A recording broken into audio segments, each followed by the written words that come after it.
இன்னைக்கு இந்த மேடையில மற்றொரு நபர் மேடைக்கு வரப்போறாங்க. இவங்களை பத்தி சொல்லணும் அப்படின்னா தன்னுடைய பயணத்தை டிக்டாக் ரீல்ஸ் மூலியமாக ஆரம்பிச்சு கனா காணும் காலங்கள், மீனாட்சி பொண்ணுங்க அப்படின்னு ஒரு பக்கம் டெலிவிஷன்ல பிஸியாக இருந்தாலும் தன்னுடைய திரை பயணத்தை இந்த படத்தின் மூலியமாக ஆரம்பிச்சிருக்காங்க.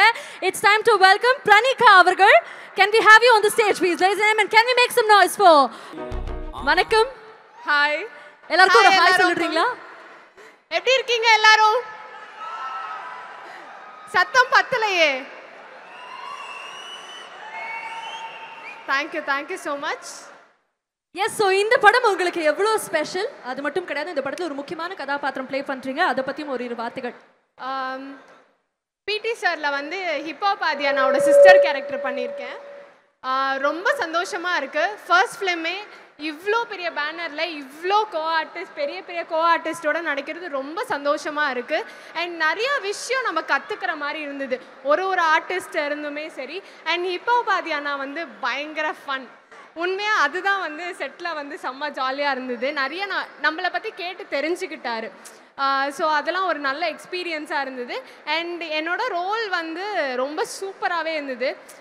நமக்கான ஸ்பேஸ் கொடுப்பாங்கன்ற மாதிரி இருந்ததுல அது வந்து எந்த இடத்துலையுமே குறை இல்லாமல் நமக்கான ஸ்பேஸ் கொடுத்து ஆக்டிங் ஸ்பேஸ் நிறையா இருந்தது. ரைட், அங்கேருந்து வந்து ஒரு 4 பேர் பயங்கரமாக கைத்துறாங்க. உங்களுடைய தீவிரமான ரசிகர்களாக இருப்பாங்கன்னு நினைக்கிறேன். ரைட், ஸோ உங்களுடைய இன்ஸ்டாகிராமும் ஒரு பக்கம் பயங்கரமாக ஃபாலோவர்ஸாக இருக்கட்டும், இல்லை உங்களுடைய போஸ்டாக இருக்கட்டும், பயங்கர ரெகுலராக ஆக்டிவாக வச்சுருக்கீங்க. உங்களுடைய இன்ஸ்டாகிராம் ஒரு பக்கம், மூவிஸ் ஒரு பக்கம், டெலிவிஷன் ஒரு பக்கம். இந்த பேலன்ஸ் எவ்வளோ கஷ்டமாக இருக்குது உங்களுக்கு? கஷ்டமாலாம் இல்லை, பிடிச்சி பண்ணுறதுனால மேபி கஷ்டமாக இல்லை போல். ரைட், என்னைக்காச்சும் உங்களுடைய சோஷியல் மீடியா மூலியமாக உங்களுக்கு வாய்ப்புகள் வந்திருக்கா? நிறையா சோஷியல் மீடியா பார்த்துட்டு தான், அதில் நம்ம ஆக்டிங் எல்லாம் பார்த்துட்டு தான் கூப்பிட்ருக்காங்க. ரைட், ஸோ மே 24th வந்து படத்தை தியேட்டரில் பார்க்க போகிறாங்க. ஸோ பார்த்துட்டு இருக்கக்கூடிய மக்களுக்கு இந்த படத்தின் மூலியமாக என்ன சொல்லணும்னு ஆசைப்படுறீங்க? கண்டிப்பாக நிறைய நல்ல மெசேஜஸ் இருக்குது. அண்ட் செம்ம ஃபன் ஃபில்டு மூவியாக இருக்கும், ஃபேமிலி ஓரியன்டான மூவியாக இருக்கும். ஸோ மே 24th கண்டிப்பாக வந்துட்டு எல்லாரும் தியேட்டரில் போய் உங்களோட ஆதரவு அண்ட் லவ்வை வந்து பிடி சாருக்கு கொடுங்க. தேங்க்யூ பிரணிகா அவர்களுக்கு. Thank you so much. அழகாக வந்திருக்கீங்க. 2 வார்த்தைகளை பேசுகிற அப்படி அனுப்ப முடியுமா? நீங்கள் பயங்கரமாக டான்ஸ் ஆடுவீங்கன்னு எங்களுக்கு தெரியும். ஒரு மியூசிக் ஒன்று போடுங்க, பிரணிகாவுடைய டான்ஸை பார்ப்போம். Can we have some music for Pranika அவர்கள்? எல்லோருக்கும் வணக்கம். Good evening. So PT sir திரைப்படம் எவ்வளோ எக்ஸைட்டடாக இருக்கீங்க ரிலீஸ்க்கு? நான் ரொம்ப எக்ஸைட்டடாக இருக்கேன். பிகாஸ் எனக்கு வந்து இந்த படத்தில் கொடுக்கப்பட்டிருக்கிற அந்த கேரக்டர் ஒரு நெகட்டிவ் ஷேட், அது கிளைமேக்ஸில் தான் வரும் இந்த கேரக்டரு.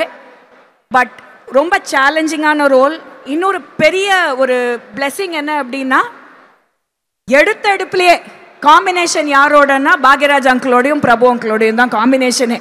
எனக்கு ஆதியோட காம்பினேஷனே கிடையாது. அந்த முதல் 4 நாள் சடனாக பார்க்குறேன், பின்னாடி உக்காந்துக்கிட்டு ஆதியும் மேடம் நானும் இங்கே தான் இருக்கேன், வணக்கம் மேடம் அப்படின்னாரு. ஒரு ஹீரோ அவ்வளோ யதார்த்தமாக வந்து ஹலோ சொன்னது first time I am seeing that. Very down to earth person. So நானும் வேணா ஒரு தடவை ஆதி வாழ்க அப்படின்னு சொல்லிடுறேன். சந்தோஷம். Dharshini took a page of your book. And இந்த படம் வந்து இன்னைக்கு இருக்கிற தலைமுறைக்கு ரொம்ப முக்கியமான ஒரு படம். Absolute family entertainer, but Vinodhini சொன்ன மாதிரி with an amazing message. So இந்த படத்தை எல்லாரும் தயவுசெய்து தியேட்டரில் போய் பாருங்கள். அது ஒன்று தான் நான் ரிக்வெஸ்ட் பண்ணுவேன். 27 நாளைக்கு அப்புறம் ஓடிடியில் வரும், அப்போ பார்த்துக்கலாம் அப்படின்னு உட்காராமல் குடும்பத்தோட தியேட்டரில் போய் இந்த படத்தை எல்லாரும் பார்க்கணுன்னு நான் ஆசைப்பட்றேன். ஐஸ்ரீ கணேஷ் சாரோட எங்கள் குடும்பத்துக்கு தலைமுறையாக ஒரு ரிலேஷன்ஷிப், ஒரு பந்தம். அது எஜுகேஷ்னல் பந்தம். அது இன்னைக்கு தான் சினிமா பந்தமாக மாறி இருக்கு இந்த படத்தில்.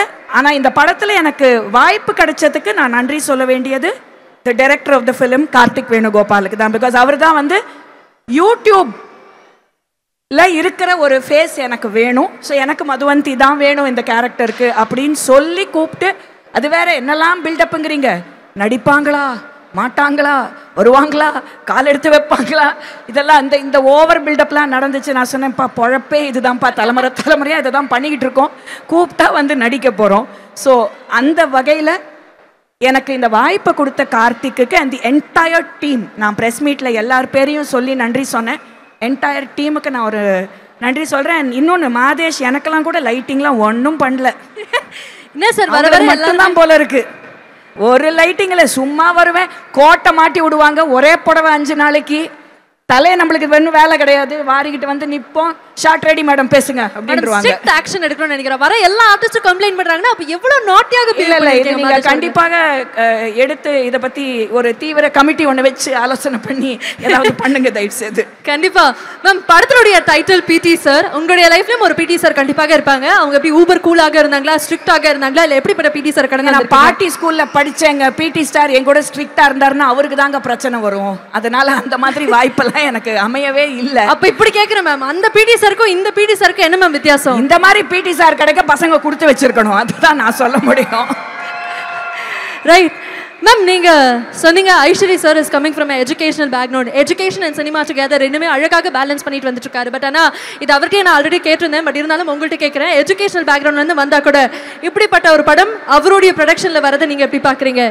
அவரு தான் இந்த படத்தை எடுக்கணும், அதுதான் நியாயம், அதுதான் தர்மம். ஏன்னா இந்த மாதிரி ஒரு சப்ஜெக்ட், இந்த மாதிரி ஒரு கான்செப்டை தைரியமா எடுக்கக்கூடிய சில நபர்கள்ல ஐஸ்வரி கணேஷ் அவர்கள் ஒருவர். அதனால அவரால் மட்டும்தான் இந்த படத்தை எடுக்க முடியும். நீங்க தான் வரணும், நீங்க மட்டும்தான் வரணும் மாதிரி அவர் தான் இந்த படத்தை எடுக்கிறது கரெக்டான ஒரு choice. And very nice script. அந்த ஸ்கிரிப்டை அப்ரிஷியேட் பண்ணி இந்த மொத்த யங்ஸ்டர்ஸ் டீமுங்க, ஐயோ நீங்க பார்த்துருக்கணும் ஷூட்டிங்ல, நிஜமாவே இவங்கெல்லாம் வந்து நம்மளை முடிச்சிருவாங்களா சீனை? ஏன்னா எங்களுக்கு கிடைச்ச பர்மிஷன் 6 மணி வரைக்கும் தான்.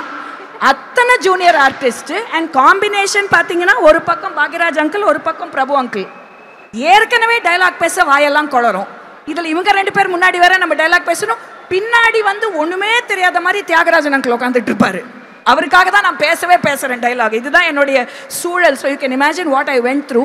பட் அதுலேயும் எனக்கு ஒரு கம்ஃபர்ட் கொடுத்து, மேடம் உங்கள் ஸ்டைலில் பண்ணுங்கன்னு சொல்லி ஆன் த டாட் 6 o'clock பேக்கப்னா அவங்களுக்கு தேவையானதை எடுத்து முடிச்சு எங்களை அமிச்ச ஒரு டீம்னா அது இந்த டைரக்ஷன் டீமுக்கு தான் நான் சொல்லணும். மேடம் எக்ஸ்டென்ஷன் ராத்திரி 2 மணி வரைக்கும் போகும், தயிர் சாதம் கட்டி வச்சுருக்கோம், சாப்பிட்டு போகிறீங்களா, இதெல்லாம் கிடையாது.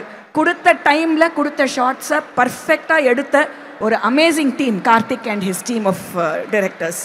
Yes, thank you ma'am, thank you so much. That's really kind of you. Thank you very much.